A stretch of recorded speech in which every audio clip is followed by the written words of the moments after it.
And really the first thing I would say is clarity beats enthusiasm. So everyone's enthusiastic about starting a podcast and, getting into it and turning on the microphone and saying some words into it. But knowing exactly what you're talking about and your focus is probably the biggest thing. Who's it for? What problem are you solving? Why should someone give you 10, 20, 30 minutes of their time?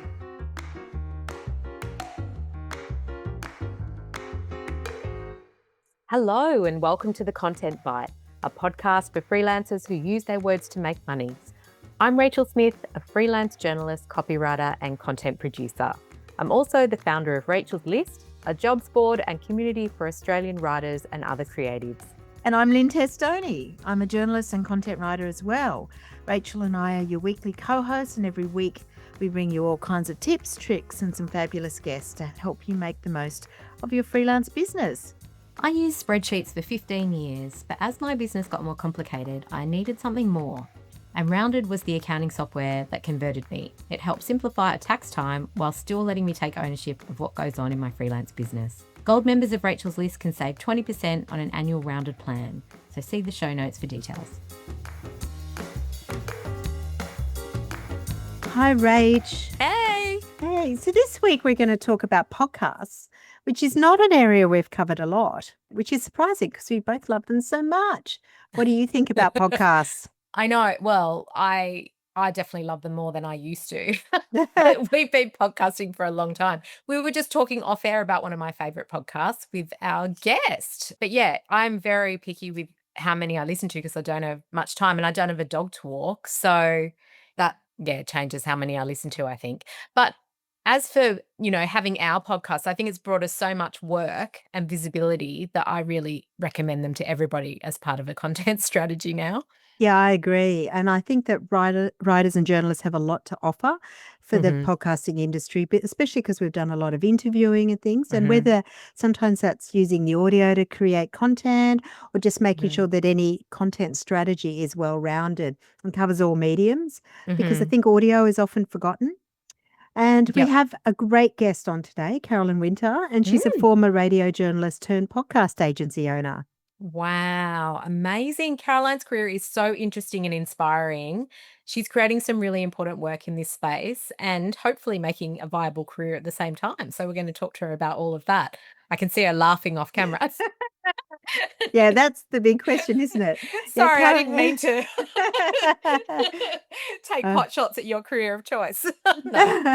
Yeah, she's the founder and partner of Pod Talk podcasting agency, and she's also a freelance reporter and producer and a journalism and media trainer for ABC International Development and Adelaide University.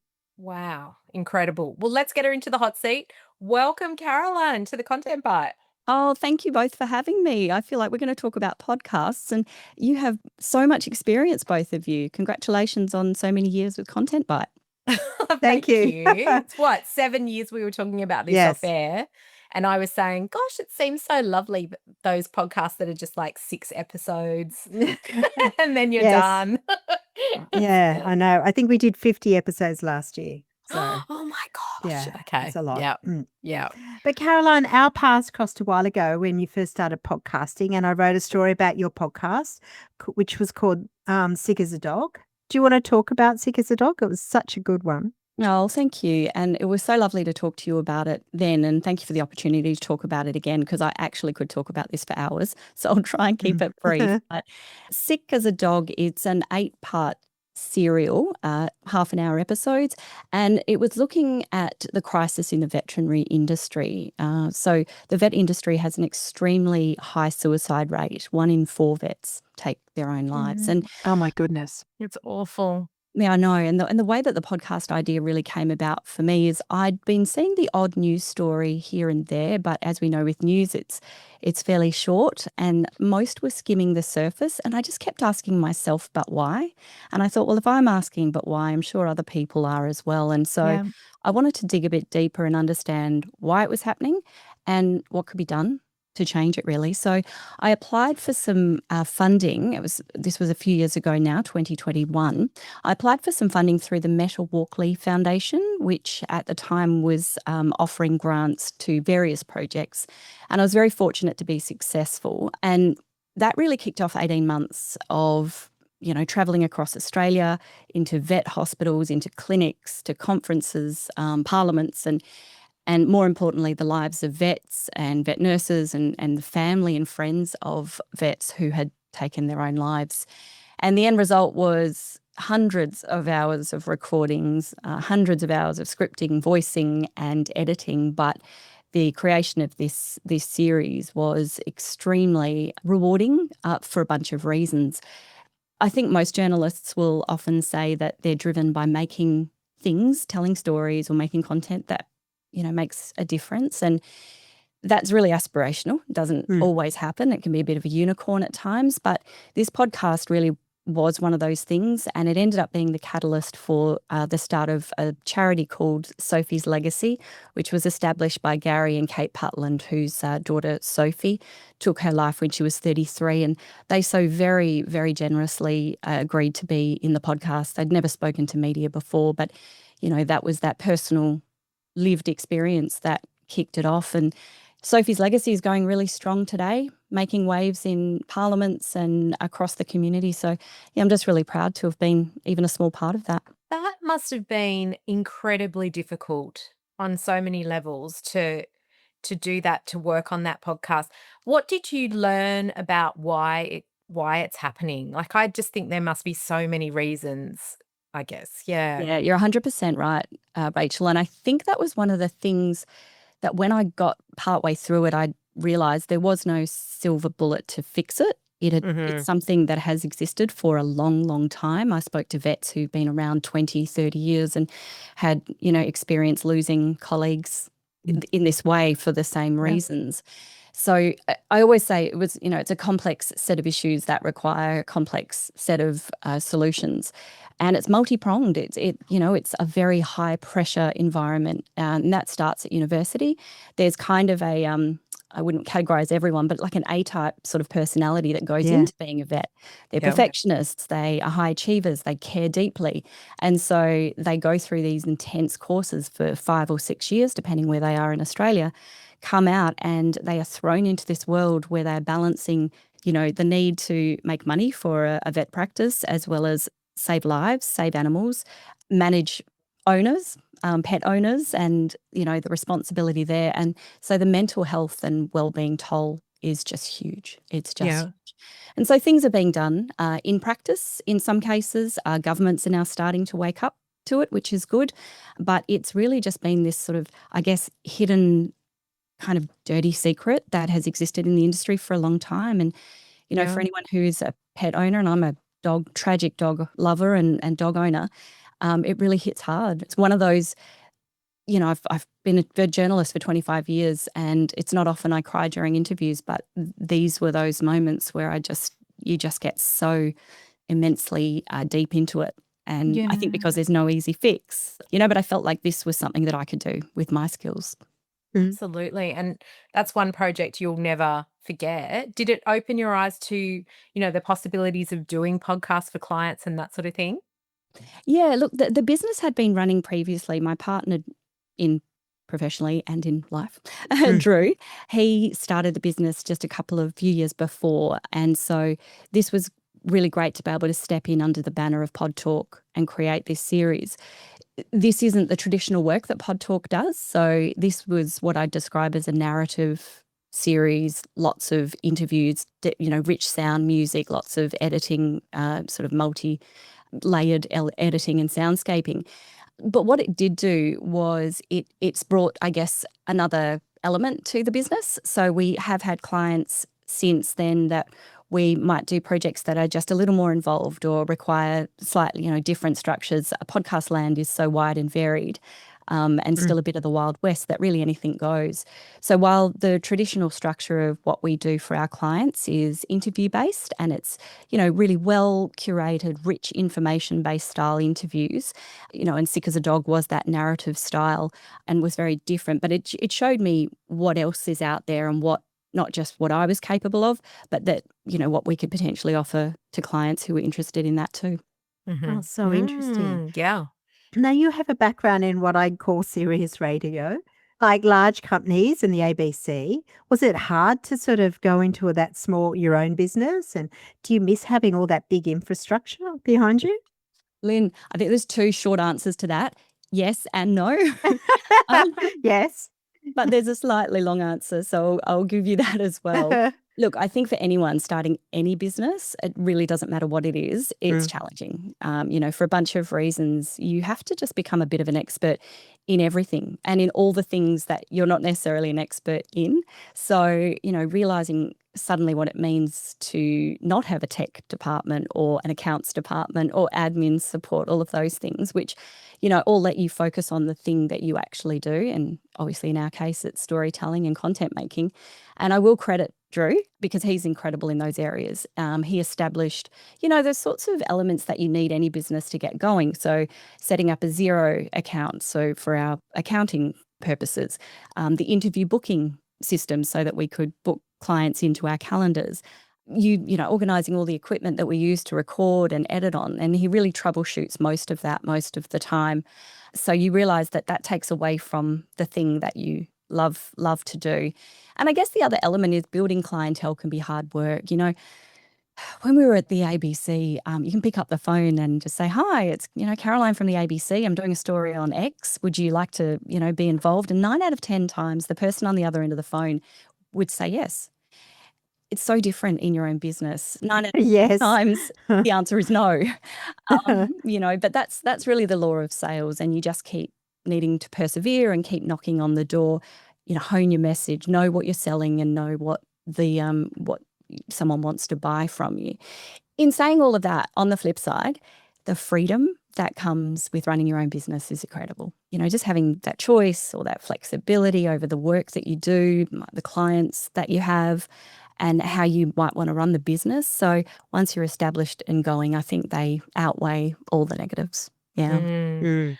I have to just go back to that infrastructure thing. I mean, I've been a freelancer for 25 years and I still miss being able to pick up the phone to IT and go, come and fix my computer or come and fix this weird box that keeps popping up. Like for 2 years, I've had a box popping up on my screen and I just have to cancel it about 20 times a day. And I have not fixed that. There's no one else to fix it. So it just keeps popping up. But anyway, I digress. I could send Drew over for a You small fee. you could send Drew over. We'll have to talk about that off air because maybe I might need Drew. Okay, well, tell us about some of your other projects and how they came about and whether you come up with them or people approach you. So I guess I'll go to what projects that we do and how they've sort of evolved. So our first and our longest client is Agriculture Victoria, and we've been working with them for years now. Drew has a rural broadcasting background, and so he's become the voice, I suppose you'd call it, of AgVic Talk, which is now in its 10th season. So there's clients like those, as well as one that we both actually do a series for, which is like the Central Adelaide Local Health Network. Mm. And so we've done a range of podcast series for those. They're all interview based, like I mentioned before, mostly one-to-one conversations. And so Drew and myself are the hosts. We interview various people and help tell the story of that organisation. But there's also been opportunities to do other things and to sort of expand how and who we're working with. So I had the opportunity to work with Jack Rebolt and Shane McCurry. So Jack is a Richmond footballer, for those who don't know. I didn't know. So there you are. Thank you for that.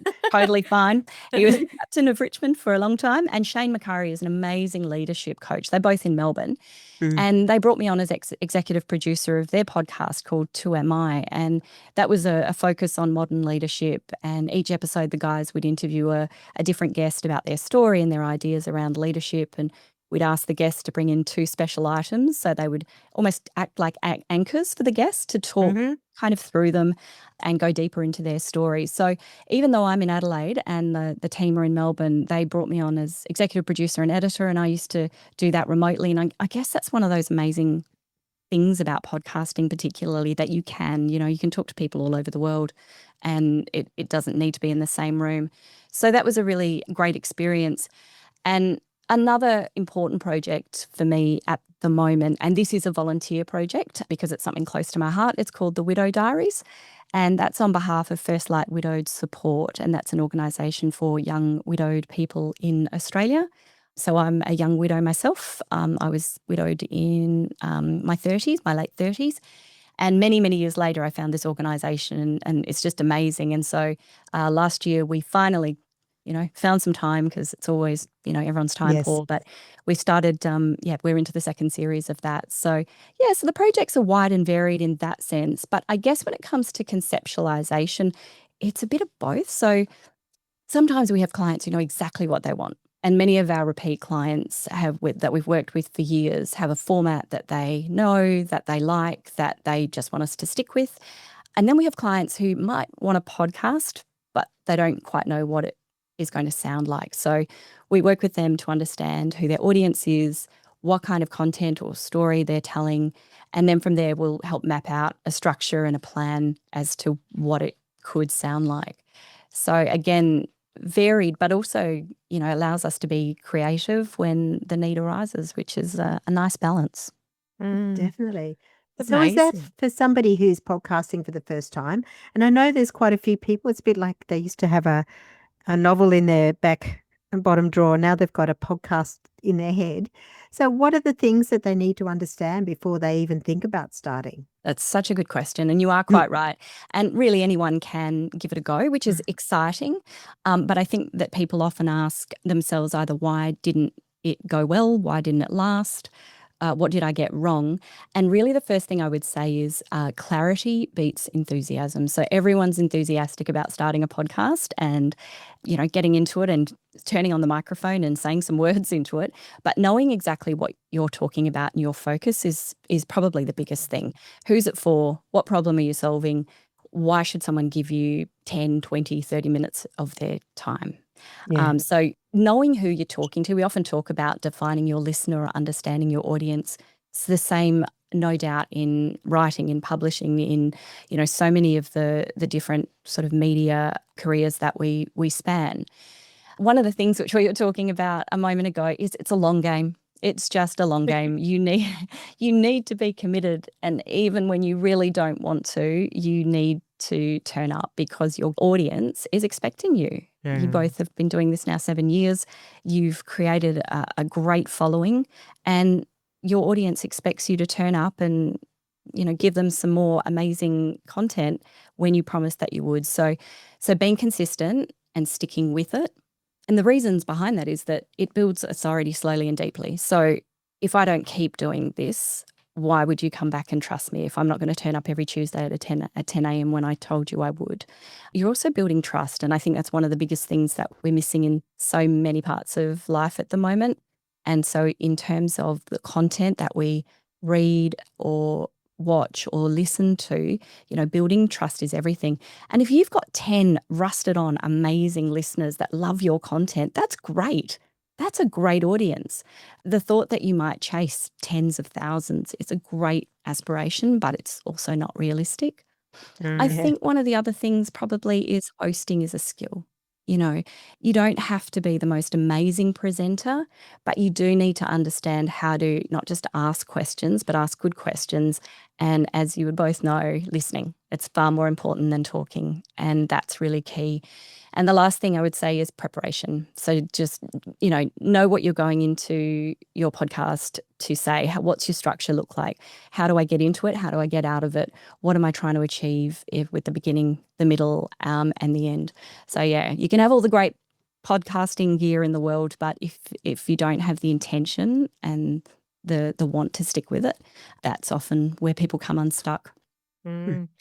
I love all that advice. I want to go back to what you said about clarity because I think that is a huge part of it. Like, if you're not clear, I think our tagline right from the start, then, or maybe it came very early, it was, for people who use their words to make money. So we knew immediately, kind of what we were talking about and who we were talking to. Mm. And that's just stayed that way It for has. 7 years.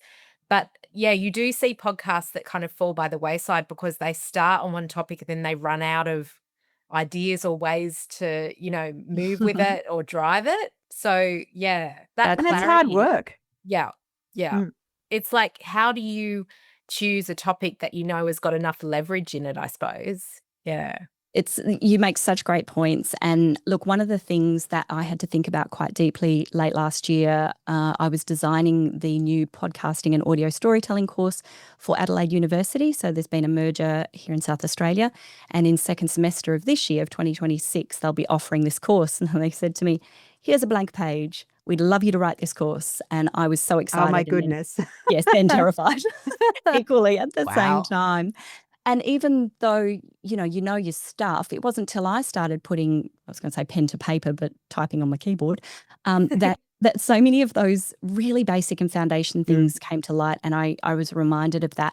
And, in this course, we'll get students who have never made a podcast before, and they might be an engineering student or an urban landscape student. So they might not necessarily be from media.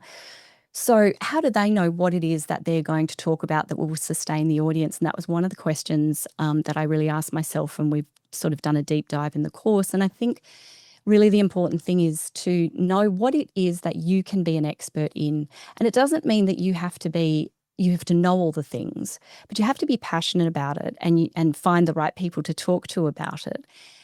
And you also, and this was a great quote from Rachel Corbett, who's head of Nova Podcasts now, but from some time ago, if you're going to start a podcast and you've got your idea or your topic, write down 10, maybe 20 guests or episode sort of titles that you think would work under this. And if you can't get to that, then it's probably a dud. And it's okay to be hard on yourself and go, you know what, maybe that's not for me. What else might I be, interested in or good at or that I can focus on? So yeah, understanding that at the very start will stop that, turning on the microphone each week or each month, whatever it is, and just staring blankly because you've sort of run out of things to talk about. Interesting. That's where having two journalists as co-hosts can kind of, you can help keep bouncing off each other and go, who do we get on this week? Yes. No, Fantastic. I it love the doesn't work like dynamic. that. We're much more professional. Oh gosh. Well, you've come from a radio background, then you started your own agency. What were some of the surprising or really unexpected lessons you learned from starting the agency? I'm wondering if, pricing came into it at all, or, knowing how much of your time, what's your time worth? It's like, Yes. on a podcast, it can kind of expand rapidly. That's probably the biggest one. And I think I Yeah. heard a previous guest of yours not so long ago talking about this, like knowing your worth.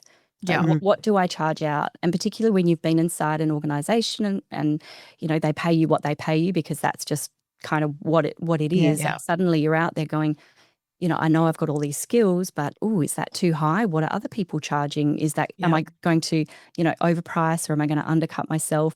So that definitely was one of the trickiest things, just to find that nice sort of space price wise that was going to be cost effective, but also, wasn't going to, we were going to be working for almost nothing. And I think we've done that well. Drew and I have a lot of experience between us. We really rely on that as the backbone of what the agency does. And, really proud of that our strategy is that we have been doing this for decades. We know how to host, we know how to interview, we know how to structure. So when a client pays for our service, that's what they're getting. And I think we've spoken a lot with comms teams, so internal comms teams with organisations over the years about, they've sort of said, we want to start a podcast, and it would fall naturally to the comms team, but they've all just gone, I'm not sure what this is going to involve. And then they've tried it and realised that it's actually, to your point, Lynne, earlier, it's actually a lot of hard work. And how can we go to a specialist and kind of offload that to them? So pricing's definitely one. And I think it's also been one of the other things has been about psychology. So the psychology behind it, like we're obviously producing a product, but it's also understanding what a client wants. Again, inside an organisation like the ABC or any commercial stations that I worked with previously, it was obvious what the brief was. We were making news. It was a 7 p.m. news bulletin on, ABC, or it was a radio bulletin or a radio current affairs story. Like, it was very obvious what it was. But understanding the psychology of a client is everything. So they come to us and they want a podcast. Okay, what is it that you want your podcast about? Who is it that you're talking to? Who are your stakeholders or your audience? How are you going to grow it? So actually helping them find their voice before you turn the recorder on at all is quite a different and a big step away from working for a program inside an organisation. So yeah, that's probably been the two biggest ones, I think. So interesting. So, I mean, you've had quite a long and highly awarded career in radio journalism. Has that given you a big advantage, you think? What about people who are new to audio? Because you did talk that podcasting is a bit of the Wild West. Is it good to come in with no experience or expectations? I think that there's an element of that sometimes, for sure. And, you'll often listen to a podcast or a piece of content and then find out that this person has no background at all in that. And I think that's really refreshing. I think on the whole, though, that for me, my radio background has been a huge advantage. And the reasons for that would be that radio trained me to be disciplined when it comes to interviewing, writing, all the things that you would expect. I think in story arcs, beginning, middle, and end. So a lot of the time you'll listen to something, and I'm sure that you've in time read many, many things, and it starts somewhere, but it's got, sort of a blancmange of a middle, and it doesn't really go anywhere. So just even understanding that simple structure is important. One of the big things, particularly for audio, is pace. So pacing a conversation, or when you're mixing a narrative podcast, understanding where music should go, when a sound effect is useful, when a pause or some silence is going to work better. And being comfortable with silence is an important thing too, instead of needing to fill the void every time. So I think that for me, broadcasting taught me that structure, and I've been able to apply that to podcasting, which kind of lets me bring the heart and the creativity, which is something that in part was missing. For newcomers, you don't need a journalism degree. I like to think that you understand facts and can discern between what is editorially sound and not. But the big thing that you need is curiosity. So be curious about the thing you're talking about the person that you're interviewing, knowing that they've given their time to be on your show, or that that you are happy to, have a chat with someone, but you can also go off on a tangent, but then know how to bring it back. But being curious about the thing is really important. I mentioned before preparation, and that's key. And don't be afraid to be over prepared. I always say, prepare a script or prepare a structure, and if you throw it out midway, that's fine too, but you went in with a plan. And you need empathy. I think really with audio, the intimacy and the beauty of being in someone's ear, it's a real privilege, but it is you and them just one-on-one, and you need to be able to lean in at times and sit back at times, and knowing when that's appropriate. Yeah. Gosh, listening to you about the story arc, it makes me wonder if our scripts do that, or if they have like a messy middle that then goes off nowhere. No, they totally do. Totally do. Not that I was grading you while I was reading. That's okay. I wanted to just ask you about, you mentioned preparation, and I always remember going on Kim Curtin's podcast, and she gave me this whole onboarding document that discussed the podcast and then the questions she was going to ask me, and it was all beautifully designed and everything. Yeah, and we just do, as you've seen, Caroline, we just give you a simple script just for some rough ideas of what we might ask. I mean, what's what's a good balance in that? Do you do a big onboarding document for your guests, and does that help put them at ease and know what's coming, or what would you suggest? It's perfect question. And I would say that what you have provided me as a guest, so as on the other side, has been perfect. So you've given me an idea of what the show is, if I hadn't happened to have listened, which obviously I do, but what the show's about, who you are. I can see how you are going to frame the conversation, and then you've given me some questions as pointers, and then how we'll round out. And I think for most people, and I found this so much at the ABC, because we were often speaking to people who had never been interviewed before. Yeah. Just kind of, yeah, breaking it down a bit for them and taking the fear out of it. I mean, it's one thing telling your story, and Sick as a Dog is a good example. Gary and Kate had never spoken to the media, and I was about to get them to speak about the most vulnerable and horrendous time of their life in losing their daughter. And so knowing how to do that, knowing how to approach someone and give them parameters is really everything. And it's so different to interviewing an expert or a politician who, you know what, they do this all the time and you can throw things at them. So I think there is a bit of a balance for our clients that we work with in those sort of really heavily knowledge-based interview style podcasts. The client will provide us with a brief, and that brief for us, because we're hosting and we've got all the journalism skills, so we know how to ask questions and, you know, structure it and edit it. But they'll give us a brief of who this person is, some must-ask questions that they would like, and then we go away and fill it out and, you know, make it our own. But they'll also provide that to the talent, to the guest, which means that the guest understands what this is about. But it's important for us on the other end when we first speak to that, you know, that person that's about to be interviewed, and just make them feel comfortable. Have you done this before? Okay, just so you know, you can stop and start if you need to. Is there anything in it that doesn't make sense? Is there anything off limits? So it's a bit of a caretaker kind of role as much as anything else, because really at the end of the day, it's about getting the most out of the person you're talking to. And if they feel nervous or worried or any of those things, then you're not going to get the best out of them, and you want to showcase their story as best that you can. Mhm. Mm. Mm. I wanted to just quickly ask you about awards, because I think some of your podcasts have won awards. Does it help when it comes to finding new audiences? It's a it's it was an interesting question. I don't know that I've ever thought about it. Look, I feel fortunate to have won awards for my podcasts and my previous radio and TV work. I think though, much of the time, those awards have been for stories that matter. So stories that have brought change or stories that have touched people in a particular way. And I think awards at the end of the day are more for me or more for the organization that I'm working for. Right.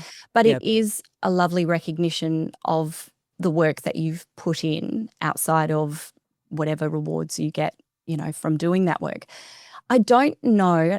I'd probably have to ask our clients, but I don't know that it positions us any differently other than to say that we are good at what we do and Yeah. we're confident about it. Yeah. And it's taken me to 50 to be able to say that out loud and feel comfortable saying it as well. But Yeah. yeah, I think that's probably where awards matter more. And it means that I front up at a meeting or with a new client and I know that I'm confident. I know that I know my stuff. And, you know, because someone else told me and they gave me a trophy for Yeah. Yeah. it. Love it. So I'd love to talk about podcasting as an income stream, because do you think podcasting for clients can work? And or are there sort of a linchpin of a whole big content strategy? So getting authors to turn a podcast into multiple opportunities like talks and courses or corporate work, like other formats as well as the audio.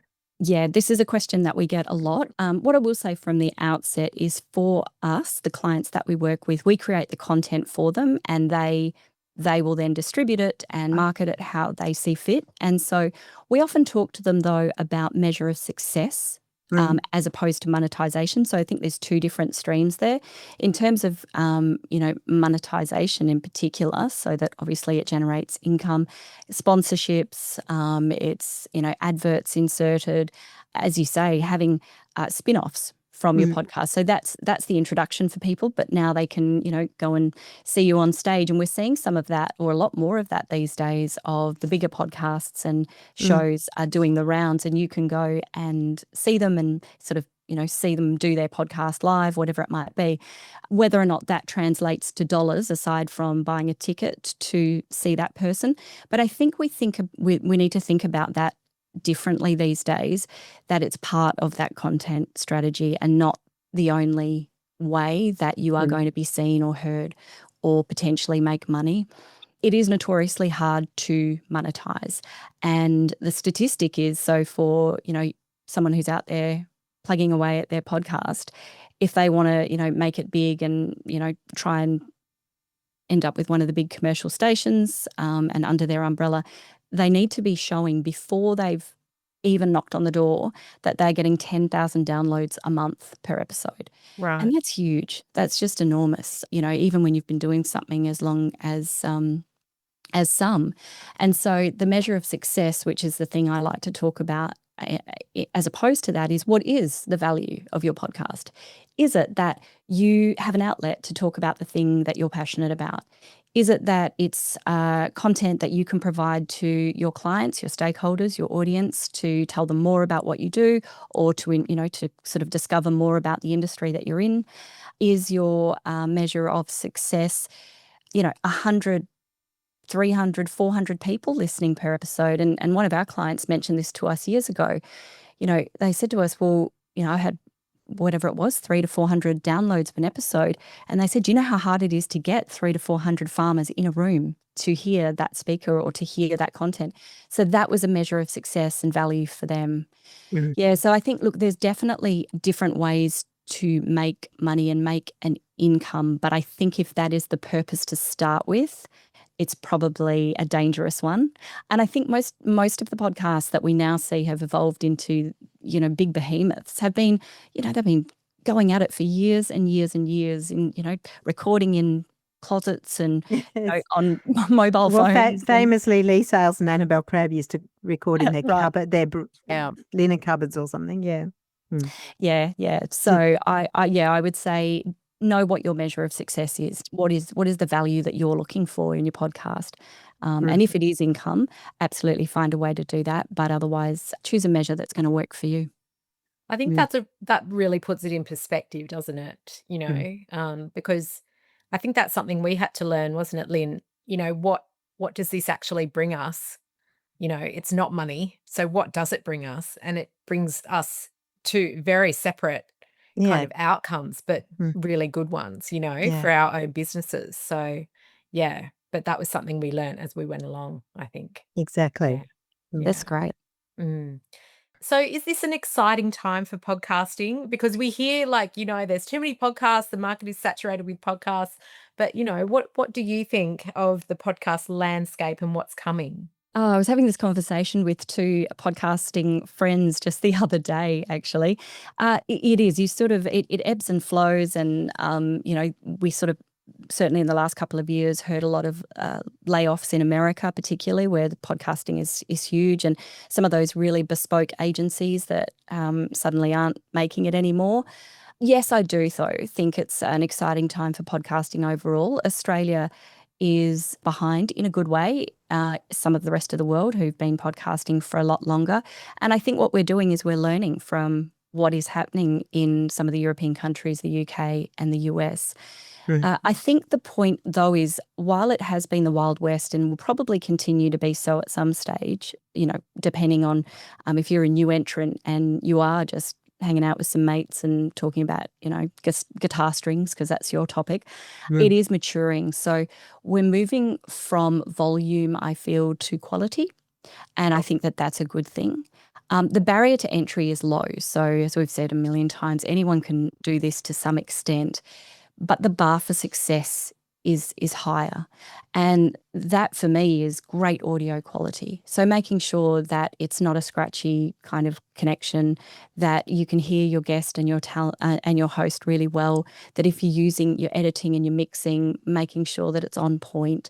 There is enough, YouTube videos out there to learn how to do these things well. So I do get quite frustrated when I listen to something that sounds like it's going to be great content. And it's even from, journalists who've been doing this a long time and the audio quality just doesn't hit the mark or, So I think that, the audiences are more discerning and they'll, you've got seconds to hook them.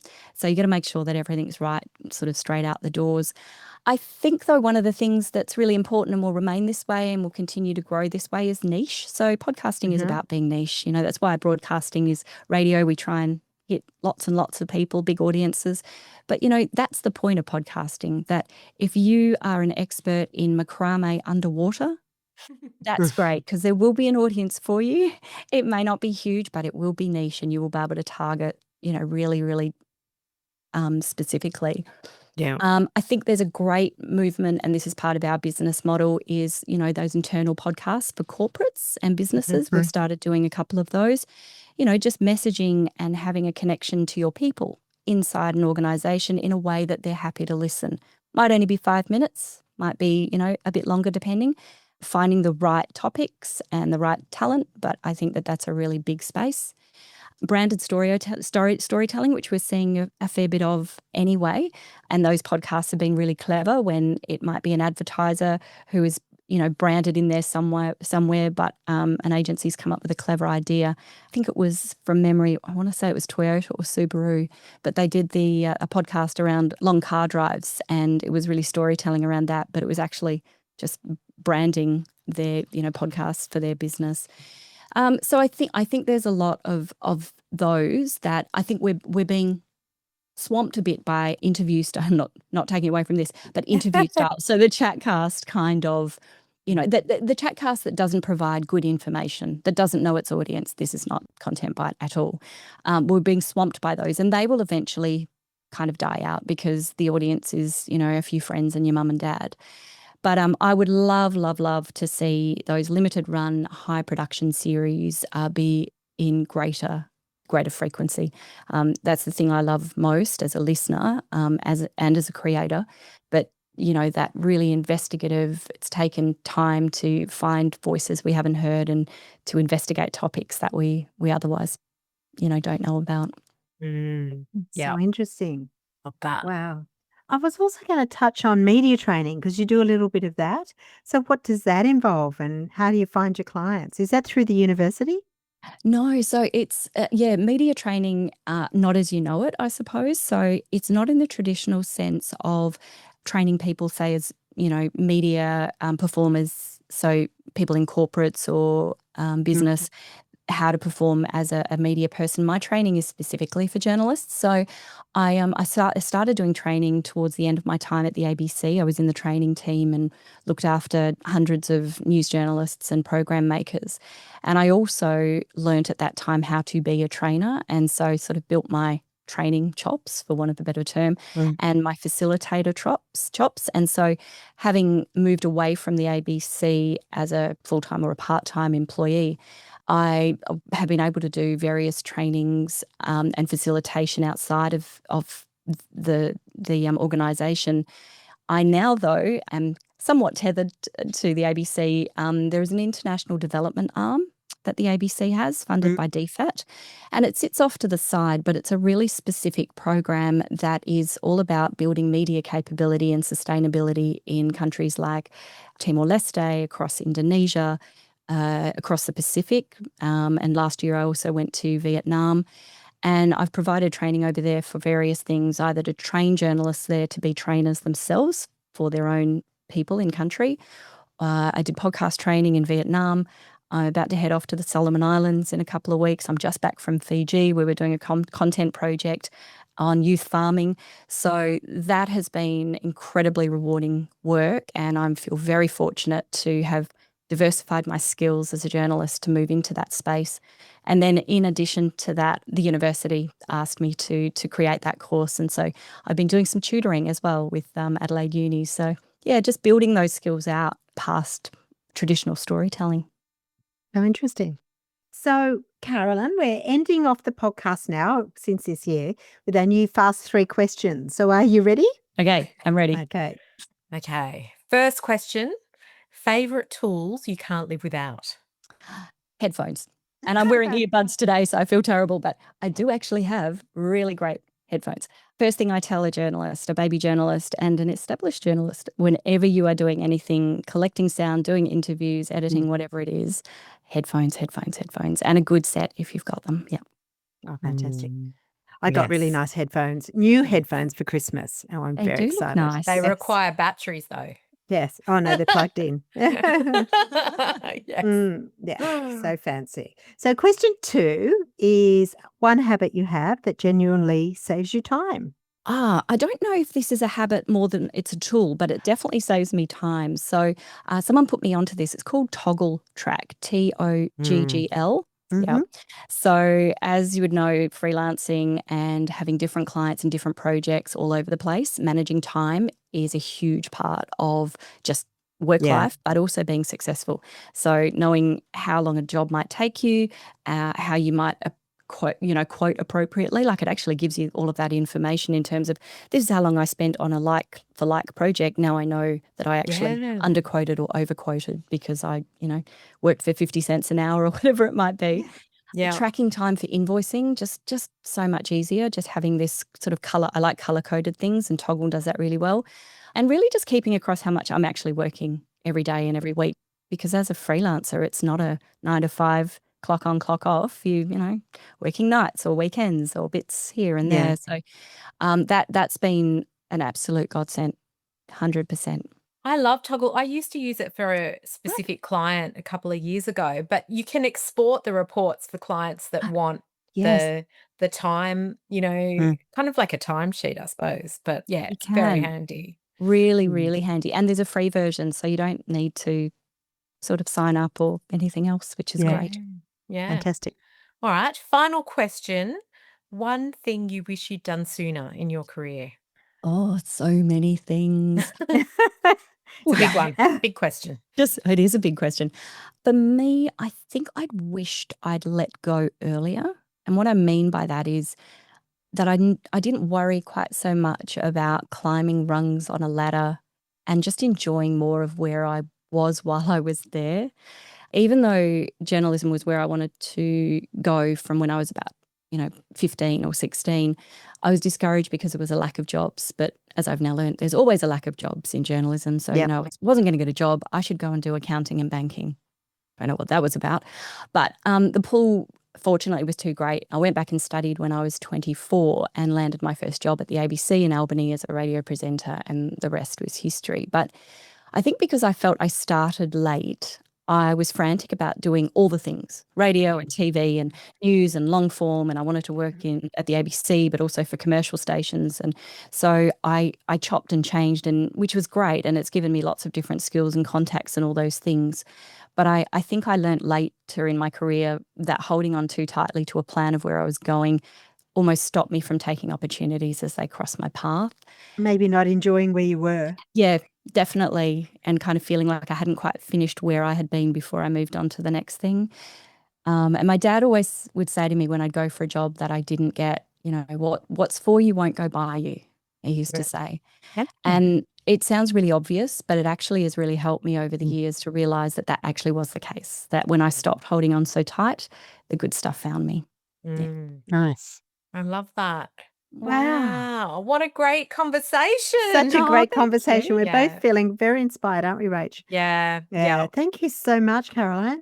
So thank you. good. And I think it's got a lot of people out there excited, whether or not. Obviously, all our listeners listen to podcasts, so there you are. But I think a few of them might be thinking about it, but it just makes them think about the medium, and that has Yeah. to be a good thing. Yeah, absolutely. And all the advice that you gave about starting one, all the things to think about.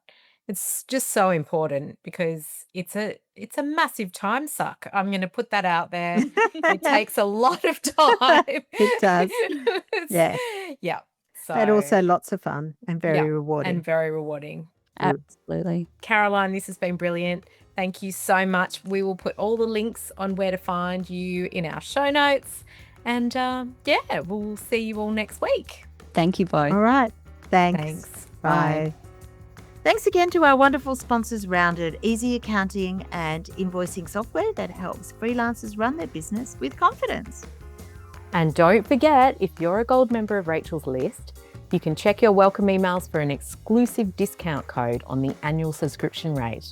You can also find it in the private Facebook Gold group, or just contact us at hello@rachelslist.com.au.